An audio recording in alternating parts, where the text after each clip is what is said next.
सबको जय यीशु की। प्रभु यीशु क्रिस्त में प्यारे भाइयों बहनों, नवजीवन का संदेश इस शीर्षक के अंतर्गत प्रतिदिन का ईश्वर का जीवंत वचनों को सुनने के लिए, समझने के लिए, उन वचनों के सहारे प्रार्थना करते हुए, विश्वास में मजबूत होते हुए, प्रभु के सानिध्य में बढ़ने के लिए, विश्वास में मजबूत होने के लिए मैं आप सभी लोगों का हार्दिक स्वागत करता हूं। आज अप्रैल का 18 तारीख है, बृहस्पतिवार है और आज के दिन में हम लोग आज के सुसमाचार में से इस बात को लेकर मनन चिंतन करेंगे, जहां लिखा है, जो ईश्वर की शिक्षा सुनता और ग्रहण करता है वह यीशु के पास आता है।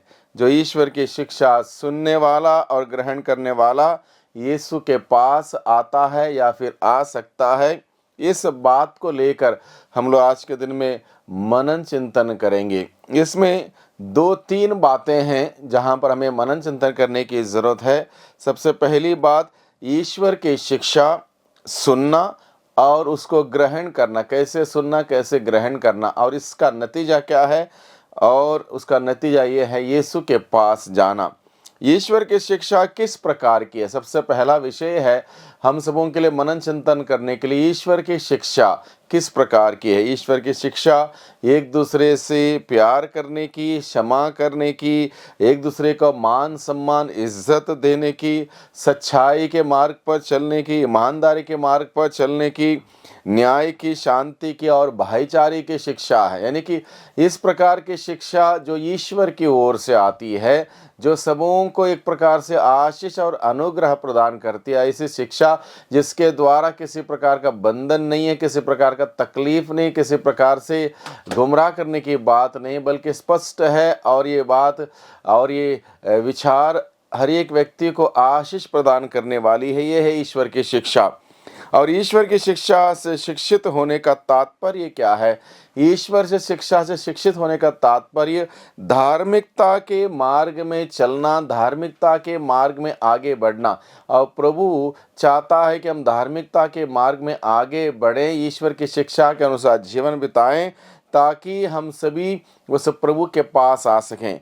अधर्म करने वाला या अधर्म के जीवन जीने वाला कभी यीशु के पास नहीं आ सकता। अधर्म करने वाला या अधर्म के मार्ग पर चलने वाला कभी यीशु के पास नहीं आ सकता।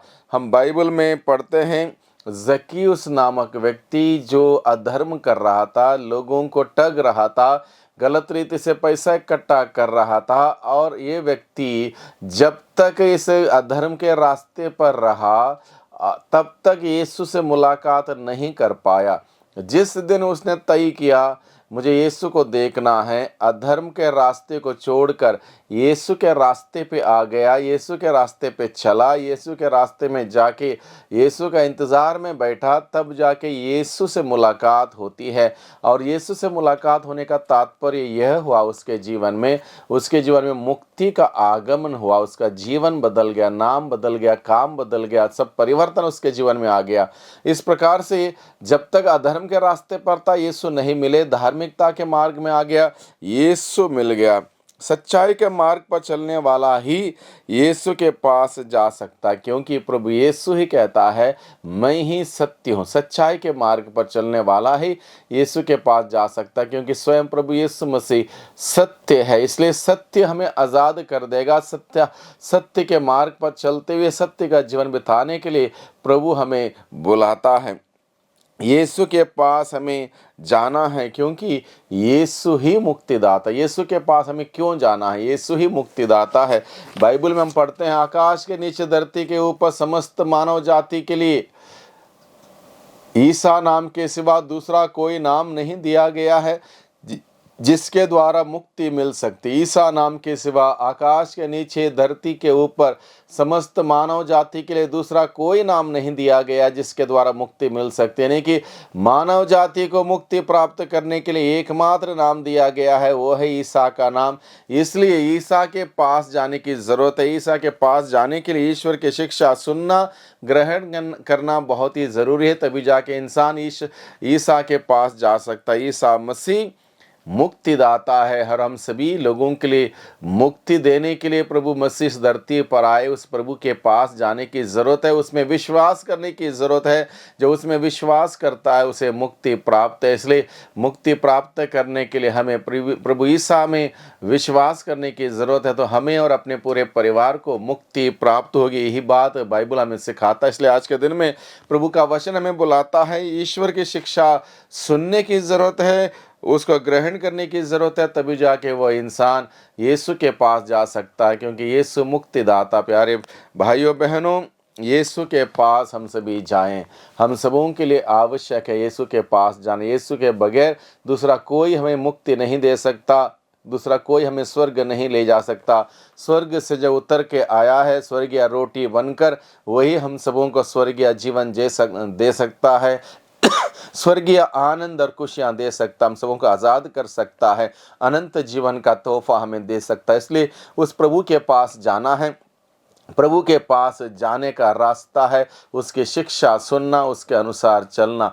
बहुत बार लगता होगा उसकी शिक्षा सुनना आसान है, लेकिन उसके अनुसार चलना बहुत कठिन है। इसलिए प्रभु ने कहा, जो मुझे प्रभु प्रभु कह के पुकारते हैं उनमें से सबके सब स्वर्ग राज में प्रवेश नहीं करेंगे, बल्कि जो मेरे स्वर्गीय पिता की इच्छा पूरी करता है वही स्वर्ग राज में प्रवेश करेगा। यानी कि प्रभु का वचन सुनना आसान है और उसके अनुसार चलना बहुत ही कठिन है। और प्रभु चाहता है सुनना और चलना दोनों ज़रूरी है, तभी जाके इंसान प्रभु के पास जा सकता है, नहीं तो प्रभु के पास नहीं जा पाएगा। बहुत बार हम लोग केवल ईश्वर का वचन सुनते हैं, उसके अनुसार नहीं चलते।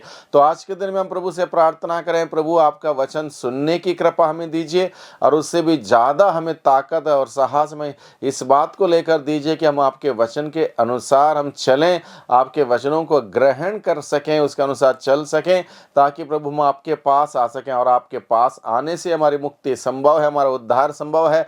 आपके बगैर दूसरा कोई व्यक्ति हमें ना मुक्ति दे सकता है, ना हमारा उद्धार कर सकता है। प्रभु मसीह, आपके सुंदर वचनों के लिए, निमंत्रण के लिए हम आपको धन्यवाद देते हैं। आपके पास आने के लिए, आपका वचन सुनने के लिए, उसको ग्रहण करने के लिए, उसके अनुसार जीने के लिए हमें शक्ति सामर्थ्य प्रदान कर, जिससे कि प्रभु आपके द्वारा हम सबों को मुक्ति मिले, हमारा उद्धार हो और हम सभी अनंत जीवन का सुख भोगने वाले बन सके। इसलिए प्यारे प्रभु जी, आज के दिन में आपसे विनती प्रार्थना करते हैं, आपके पास हर दिन, आपके पास आने की, हर दिन आपका वचन को सुनने की, हर दिन आपके वचन के अनुसार चलने की कृपा शक्ति सामर्थ्य हमें प्रदान कर दुआ करते हैं उद्धारकर्ता यीशु मसीह के नाम से, आमीन।